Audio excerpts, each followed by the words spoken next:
across the ocean it comes, an invader on these shores, a stranger round these parts. Your boring aunt's car's evil twin. Fitter, faster, harder.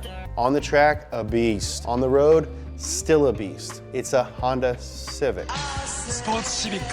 Yeah, it is. Check it out. Because this isn't just any Civic. This is the car that makes front engine, front wheel drive look sophisticated. This is the car that invented a whole culture right here in the US where it was never even sold. This is the car that every other manufacturer wanted to rip off. And yeah, it's a Honda Civic, like the one your aunt has, except it isn't. Nope.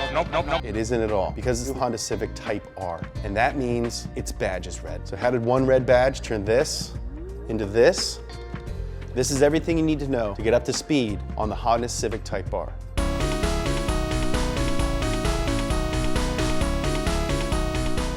Honda makes nice, reliable, affordable, sensible cars. So in the 1980s, they decided to build a supercar because that makes sense. I can't believe you've done this. The only thing weirder than a Honda supercar was the fact that they actually made it. And what's even more weird than that is it's actually good, like really good.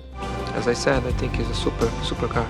The NSX changed the scene when it debuted in 1990. It was a sensible, affordable, reliable supercar. Naturally, the old supercar brands weren't happy about the new competition and responded by starting an arms race. To keep up with the newer, harder products from Ferrari, Honda realized they had to take their young NSX and make it lighter, more powerful, and even more insane than it already was. I have awakened in Valhalla! The result was a new offshoot called the NSX Type R. 300 pounds lighter and 6 horsepower faster. Yeah, 6! My favorite number is 6. The NSX became Honda's flagship, and the car was so awesome it made the entire range look cooler. To help distinguish the Type R, they gave it a red badge. Sweet! And they painted it a color called Championship White, after Honda's Formula One color from the 60s. The car is a legend. The NSX Type R is still a sought-after collector's item in garages everywhere. In fact, the Type R branding was so successful that Honda started to put it on all of the other cars in their range. First the Integra, and then the Civic. Of all of them, the Civic Type R, first launched in 1997, was the most affordable and therefore the most obtainable by enthusiasts all over the world.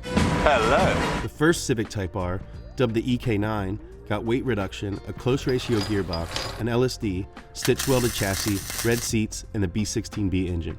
At 182 horsepower, the B16B boasted one of the highest power outputs per liter of any naturally aspirated engine ever.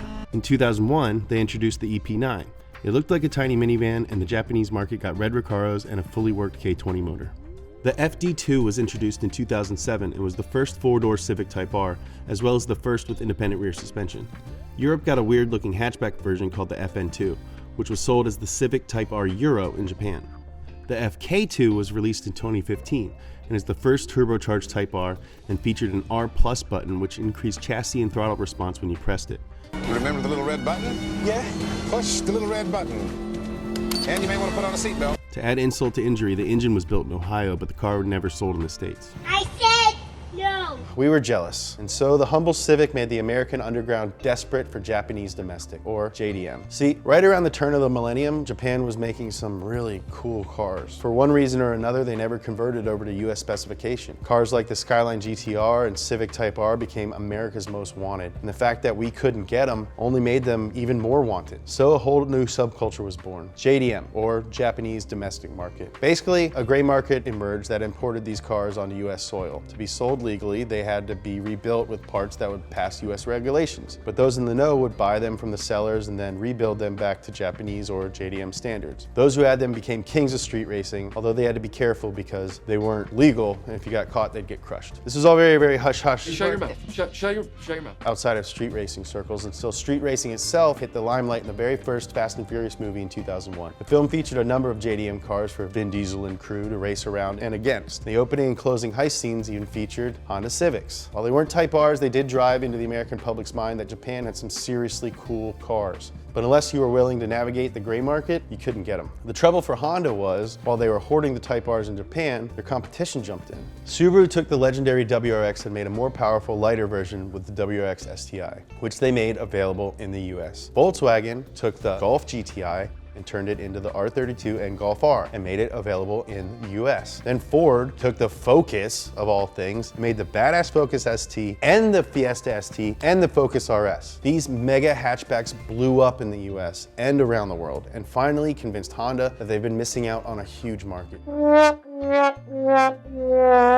in 2017, finally, Honda is releasing the Type R that meets America's standards right off the assembly line, which means no more gray market, no more shady body shops, no more getting pulled over and getting your car crushed. Now, I'm gonna have to give you a ticket on this. Anybody in the US can legally get one, and it only took 20 years. So does that make the Type R old and cranky by comparison to its competitors? Or is it the Grandmaster come to teach the students a lesson? 我要睇下你嘅武功有幾深。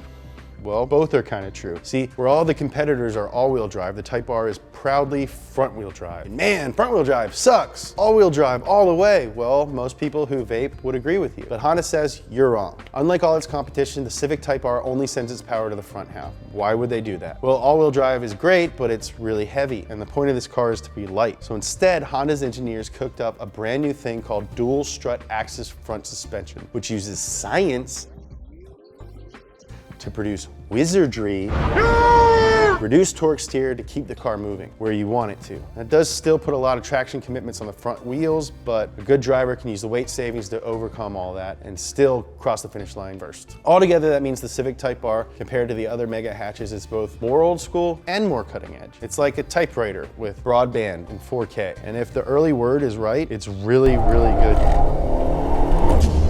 So at long last, the Japanese domestic market has gone global. The Honda Civic Type R, the granddaddy of the mega hatch, is here in all of its front-wheel drive glory. And at 35 grand, it's not even that expensive. About 350. It's living proof that dependable doesn't mean boring, and awesome doesn't mean broke. It's just a fantastic, all-around, everyday race car. I'll take mine in championship white with a red badge. That's everything you need to know to get up to speed on the new Honda Civic Type R. Please subscribe right here. Let us know if you like this in the comments down there. What other cars do you want us to talk about? What did we miss? If you know where my dad is, please let me know. Give me a ring-a-ding-ding. I'll give you my number.